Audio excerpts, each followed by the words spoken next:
आपको ऐसे बाल वैज्ञानिक से मिलाना चाहूँगा जिसकी आयु काफ़ी कम है, परंतु इसका जो कौशल है वो कौशल हम सबको प्रेरणा देने वाला है। और वो बाल वैज्ञानिक है आयुष कुमार। तो मैं आयुष कुमार से कहूँ कि वो इधर आकर थोड़ा सा अपना इंट्रोडक्शन दे कि वो कहाँ पढ़ते हैं और कौन सी क्लास में पढ़ते हैं। तो come in Mister Ayush Kumar. Good morning. मेरा नाम आयुष गुजर है और मैं कक्षा 8वीं का छात्र हूँ। मैं कोटा के सिल्वर बेल्स स्कूल में पढ़ता हूँ और मेरे को ड्राइंग बनाना, पढ़ाई करना और खेलना काफ़ी पसंद है। तो आयुष भैया, आप ये बताइए कि आपके मस्तिष्क में ये जो आपने मॉडल बनाया, मैं कैमरामैन से कहूँगा कि वो इस मॉडल की ओर इसको जूम करके दिखाएं सबको। भैया के द्वारा जो मॉडल बनाया गया है, इसको देखने पर आपको ये लग रहा होगा कि ये मॉडल नहीं, ये हूबहू ही जो हमारी जो ट्रेन है उसका इंजन है। और इंजन को भी इन्होंने नाम दिया है 3010। और इन्होंने P5 ये क्या है इनके बारे में भैया बताएगा। उससे पहले मैं आयुष से ये कहना चाहूँगा कि आपके मस्तिष्क में इसको बनाने का प्रश्न कैसे आया। तो हमारे दर्शकों को ये बताएंगे कि इनके बनाने का जो ख्याल इनके दिमाग में किस प्रकार आया। अपनी बात रखें आयुष। मेरे को नए नए यूनिक मॉडल्स बनाने का काफ़ी शौक़ है और पिछले 2 या 3 साल से मैं मेरे स्कूल के मॉडल एग्जीबिशन में मेरा मॉडल रखने की पूरी कोशिश कर रहा हूँ। तो इस साल की गर्मी की छुट्टियों में मैंने सोचा कि कुछ नया करते हैं। और जब मैं स्टेशन पे गया, रेलवे स्टेशन पे, तो वहाँ मैंने काफ़ी प्रकार के लोकोमोटिव्स देखे, जैसे कि ये। तो उनको देख के मेरे को एक प्रेरणा मिली कि क्यों ना इन्हीं लोकोमोटिव्स का एक छोटा मॉडल बनाया जाए ताकि वो घर की सजावट में भी काम आए और उससे उसके अंदर प्रयोग होने वाले उपकरण का ज्ञान भी मिले। या आप पहले बैठें और बैठ के अपना जो ये मॉडल जो आपने बनाया है, इसमें आपको बनाने में कौन कौन से सामग्री का आपने उपयोग किया और किन किन सामग्रियों के द्वारा जोड़कर आपने कलर भी दिया है इसको। और ये लाइट का ऊपर वाला पार्ट भी आपने इसका बनाया है। और लगता ही नहीं है कि ये मॉडल है, आपको ऐसा लग रहा होगा कि ये हूबहू है। कैमरामैन इसको थोड़ा मॉडल पे बताइए। और तो ये जो आपने तैयार किया है, इसके कौन कौन सी सामग्री आपने उपयोग में ली है उसके बारे में थोड़ा सा हमारे दर्शकों को बताएं मिस्टर आयुष। इस मॉडल को मैंने ज़्यादातर घर के वेस्ट से बनाया है। बस एक ही चीज़ थी जिसे मैंने ऑनलाइन फ्लिपकार्ट से ऑर्डर किया, जो कि था sunboard sheet. Sunboard sheet Kota के या बहुत कम बाज़ार में, बहुत कम स्टेशनरी शॉप में मिलता है, जिसके कारण हमें इसको ऑनलाइन ऑर्डर करना पड़ा। और मैंने फ्लैक्स प्रिंटिंग के माध्यम से इसके स्टिकर्स और इसका जो रेड पट्टी है इसको प्रिंट करवाया ताकि इसको एक लुक मिल सके। इन पट्टी और स्टिकर्स के बिना इस मॉडल में जान नहीं आ पाती, इसलिए इसका यूज़ किया। कलर करने के लिए मैंने पेंट कलर और ब्रशेस का यूज़ करा और घर पे पड़े हुए फालतू तार और चूड़ियों के हीरे की मदद से मैंने इसकी लाइट और खिड़की पे लगा हुआ एक कांच बनाया। और घर के अंदर जो हम कपड़े लाते हैं उसके अंदर जो शीट आती है, हार्ड शीट, कपड़ों को मुड़ने से या घड़ी ख़राब होने से बचाती है, उसके मदद से मैंने इसके नीचे वाला हिस्सा बनाया। उससे खर्चा भी कम हुआ और मॉडल में लुकिंग भी बहुत अच्छी है। आयुष भैया से मैं कहना चाहूँगा कि हमारे दर्शकों को आप ये बताइए कि आपके द्वारा जो मॉडल करा गया है, इस मॉडल की कार्यप्रणाली क्या है। हमारे दर्शक साथी ये जानना चाहेंगे कि ये इंजन प्रॉपर कौन से नंबर का है, किन गाड़ियों में लगता है, और ड्राइवर जो बैठता है वो सीट कौन सी है इसमें। आगे जो इन्होंने ये लगे हुए हैं, मुझे जानकारी में नहीं है, तो ये भैया आपको बताएंगे। और ये ऊपर जो देखो वायर का कनेक्शन जो इस प्रकार इन्होंने कर रखा है, जूम करके बताइए थोड़ा सा। ये जो ऊपर वायर लगे हुए हैं, इसी तरह के वायर मैंने झूले पे, जो हम रेलवे प्लेटफॉर्म पे जाते हैं, वहाँ झूला होता है, उसके ऊपर खड़े होकर जब हम देखते हैं तो हमको मिलता है कि ये ऊपर का जो वायर को टच करता हुआ एक खड़ा हुआ एक लोहे का या स्टील का इस तरह का एक पाइप का बना होता है, जो कि ऊपर जो वायर उसको टच करता हुआ चलता है। तो ये सारी जानकारियाँ आप हमारे दर्शकों को दें और इसको विस्तार से बताएं, जिससे कि हमारे जो आपकी उम्र के और हम जो बड़े लोग, बड़े आयु के जो व्यक्ति हैं, वो भी इसको समझ पाएँ कि आपके द्वारा जो नवाचार हुआ है, क्योंकि आप चूँकि 8th क्लास के विद्यार्थी हो और आपने इससे पूर्व भी बहुत सारे मॉडल बनाए हैं, उसके बारे में भी हम आपसे पूछना चाहेंगे, बट इसके बारे में आप पूरी जानकारी दें जो आपने इंजन बनाया है मिस्टर आयुष। तो सबसे पहले शुरू करते हैं इस इंजन के फेस से, स्टार्टिंग से। तो ये जो आप खिड़की के ऊपर मेटल वायर्स देख रहे हैं, इन्हें ग्रिल्स कहा जाता है। काफ़ी बार होता है कि जो लोकोमोटिव्स होते हैं उनके कांच पर पत्थर से हमला किया जाता है, या फिर कई बार कोई उड़ती हुई चीज़ या कुछ पत्थर वत्थर या कुछ कंकर उड़ के खिड़की के कांच पे लग जाता है, जिससे लोको पायलट को चोट भी आ जाती है और इंजन की विजिबिलिटी भी कम हो जाती है, जिससे एक्सीडेंट होने के चांस काफ़ी बढ़ जाते हैं। तो उससे प्रोटेक्शन के लिए ये ग्रिल्स लगाई जाती हैं, ताकि कोई पत्थर या उड़ती हुई चीज़ विंडशील्ड पे आके ना टकरा जाए, जिससे कि ड्राइवर को देखने में या कुछ और एक्सीडेंट टाइप परेशानी हो। इसके नीचे आएंगे तो ये आप लाइट देख सकते हैं। ये बीच वाली लाइट मेन लाइट है और बगल वाली लाइट साइड लाइट इन्हें कहते हैं। ये काफ़ी ज़रूरी है कि इंजन के फंक्शन में, अगर कोई ये इंजन रात में कोई ट्रेन को लेके जा रहा है तो ये उसे काफ़ी अच्छा बताती है कि रास्ता कैसा है, ख़राब तो नहीं है ये। इसके नीचे आप देखेंगे इन्हें बफर्स कहा जाता है, जो ट्रेन को शॉक से बचाता है। कई बार जो ट्रेन है वो बहुत ज़्यादा रफ्तार से इंजन से आके टकरा जाती है, हालांकि ऐसा बहुत कम बार देखने को मिलता है, परंतु कभी कभी हो जाता है, तो उससे प्रोटेक्शन के लिए इसे लगाया गया है।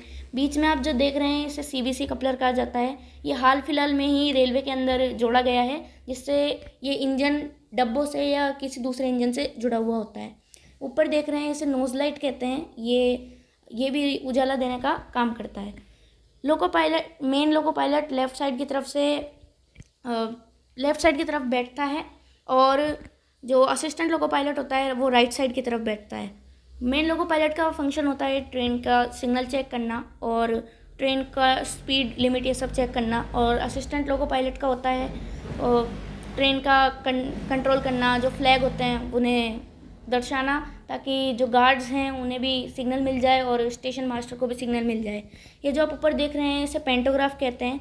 ये 25,000 वोल्ट करंट वाली वायर से डायरेक्ट कनेक्शन में रहता है, जो इस इंजन को चलाने में काफ़ी उपयोगी होता है। इसके बिना ये बिजली से चलने वाला इंजन चल ही नहीं सकता।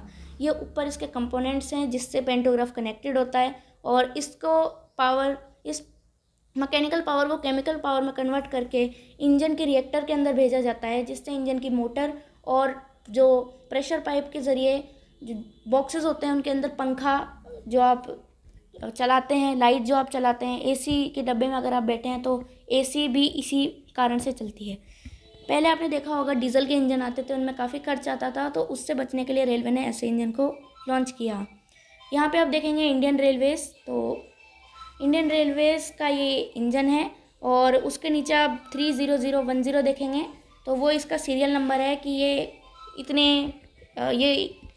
3010वां मॉडल था इसी इंजन वैरायटी का।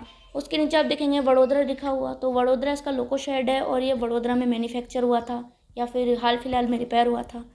इसके नीचे आप ये टायर देख रहे होंगे, इसे बोगी कहा जाता है। इसके अंदर टायर्स लगे हुए होते हैं, और ये ट्रैक से कनेक्टेड होते हैं, जो इंजन को चलाने में काफ़ी काम आते हैं। यहाँ पे ये आप देख रहे हैं रिपीटर, मोटर्स, ये सब हैं जो भी इंजन के फंक्शनिंग में काफ़ी काम आता है। तो यही फंक्शन थे। ये यहाँ पे ग्रिल्स लगी हुई हैं ताकि जो इंजन के अंदर का स्मोक है वो बाहर जा हाँ, तो आयुष भैया, मैं आपसे मेरा लगभग अंतिम प्रश्न आपसे पूछ रहा हूँ कि आप जो आपकी आयु के बच्चों को क्या संदेश देना चाहोगे, और आपका जो इसको बनाना और बनाकर बच्चों को मैसेज देना कि ये जो डेमो आपने प्रस्तुत किया आज, जो रेलवे का जो इंजन है, और इसका नाम भी आपने P5 लिखा हुआ है, 30010, तो आप ये बताइए इन बच्चों को आप क्या मैसेज देंगे कि आप भी इन कार्य को करें, इससे कि पढ़ाई के साथ साथ आपको रचनात्मक कौशल की जो प्रॉपर्टी है आपकी डेवलप होगी, और आपके आगे आने वाले समय में आपका क्या एम है ये भी आपके जो आपको दर्शक जो देख रहे हैं, जो विद्यार्थी देख रहे हैं, विद्यार्थियों के माता पिता देख रहे हैं, वो क्या मैसेज ले, इसलिए मैं आपसे ये अंतिम मेरा प्रश्न है, इसके बारे में भी अपनी राय रखें। ऑडियंस को यही मैसेज देना चाहूँगा कि आपके दिमाग में या फिर आपके मन में कोई नई चीज़ आ रही है तो उसे बनाएं, ताकि आपके माइंड को रिलैक्स फील भी हो और आप नई नई चीज़ों में लगे रहें, ताकि आपका टाइम मैनेजमेंट अच्छा हो। और ऐसे मॉडल बना के आपको यह भी पता लगता है कि आपका किस चीज़ में कौशल ज़्यादा है। जैसे कि मैं मॉडल बनाने में अच्छा हूँ और खेलने और पढ़ने में अच्छा हूँ, तो वो चीज़ हमें तभी पता चलेगी जब हम उस टाइप की कोई चीज़ बनाने की कोशिश करेंगे या बनाएंगे। तो हमें कोशिश करना नहीं छोड़ना चाहिए। मेरे साथ हुआ था, लास्ट ईयर भी बनाने की कोशिश की थी, लेकिन पूरी तरीके से वो ख़राब हो गया था। फिर भी मैंने इस साल इसको बनाने की और हट रखी, पापा से कहा कि बनाऊंगा मैं इस साल वेस्ट नहीं करूंगा। तो पापा ने फिर मुझे परमिशन दी कि चल बना ले। उसके बाद मैंने इसको बनाया। तो मैं तो यही मैसेज देना चाहूँगा कि आपको कभी हार नहीं माननी चाहिए। अगर कोई गलती हो जाए तो उसके लिए माफ़ी मांग लेना चाहिए और उसी चीज़ को दोबारा, मतलब जिस चीज़ में गलती हुई है, अगर वो कोई अच्छी चीज़ है तो उस चीज़ को दोबारा स्टार्ट करना चाहिए। और इस चीज़ से हमें ये भी पता चलता है कि जैसे मैंने ये लोकोमोटिव बनाया है, और बड़े होके आप क्या बनना चाहेंगे इस चीज़ पे भी ये काफ़ी डिपेंड करता है। मुझे एक डॉक्टर बनना है, पर मेरे को इन चीज़ों में इंटरेस्ट है तो मैं इन्हें बना लेता हूँ, जिससे मेरा माइंड भी रिलैक्स होता है और पढ़ाई में काफ़ी मन लगता है। तो फ्री टाइम हो तो ऐसी चीज़ें बनाने का अच्छा शौक़ है। फ्री टाइम में ये ऐसी चीज़ें बना। अभी हमने आयुष से पूरी इस मॉडल के बारे में और इनके जो आने वाले समय में इनकी जो प्लानिंग है उसके बारे में मैंने आपको बताया। तो मेरा इस वीडियो आप तक पहुंचाने का इतना सा उद्देश्य है कि हमारे जो नन्हे मुन्ने बच्चे हैं उनको केवल किताबों तक सीमित नहीं रखें। उनकी जो हॉबीज़ है, उनके जो स्किल्स है, उसको बाहर लाने का प्रयास करें। बच्चा कैसा सोचता है, तो बच्चा जैसा सोचता है आप उसको वैसा माहौल दीजिए। बच्चे ने, आयुष ने पापा से कहा कि मुझे ये मॉडल बनाना है। उसने पिछले वर्ष भी इसकी कोशिश की और ये मॉडल फेलियर हो गया। तो आपने भी देखा होगा, जैसे इंडियन टीम में पहले वर्ल्ड कप फाइनल में उन्होंने हारे वो, और अभी वर्ल्ड कप फाइनल वो जीते क्योंकि उन्होंने मेहनत की। इसी तरह भैया ने जब ये मॉडल को बनाना प्रारंभ किया पिछले वर्ष, तो ये काफ़ी परेशान भी रहा। इस वर्ष इसने हूबहू बिल्कुल भारतीय रेल का जो इंजन है उसको बनाया। तो मेरा आपसे इतना सा अनुरोध है अभिभावक बंधुओं से, गार्जियंस बंधुओं से, कि अपने बच्चों की हॉबी को पहचानें और हॉबी के अकॉर्डिंग बच्चों को वो सुविधाएं प्रोवाइड कराएं जो बच्चा मांग रहा है। ऐसा नहीं बच्चे की इच्छा है कि मैं आईआईटी करूं और मैं इंजीनियरिंग के क्षेत्र में अपना कौशल बढ़ाऊं, और आप उसको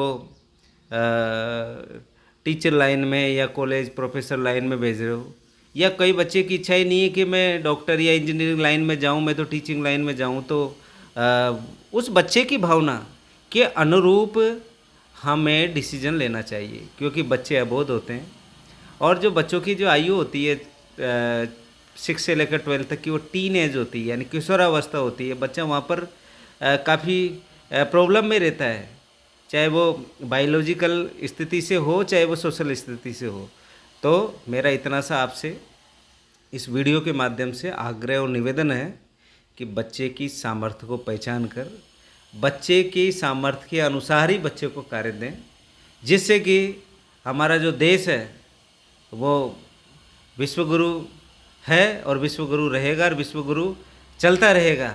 ऐसे मेरी जो इस आज की भैया आयुष के साथ जो टॉकिंग हुई है आप तक पहुंचाई है। आप लोगों ने इसको सुना और मेरा मानना प्रेरणा ली होगी कि हमारे जो छोटे बच्चों को किस प्रकार हम मोटिवेट करें, जिससे कि वो अपने आने वाले समय में अपने आप को स्थापित कर पाए और हमारे जो देश है, हमारा भारत देश के गर्व को पूरे विश्व पटल पर गुंजायमान करे। इसी आशा और अपेक्षाओं के साथ आज के हम वीडियो को यहीं पर पूर्ण करते हैं। अगले वीडियो के साथ फिर मैं आपके बीच में मिलूँगा। तब तक के लिए नमस्कार।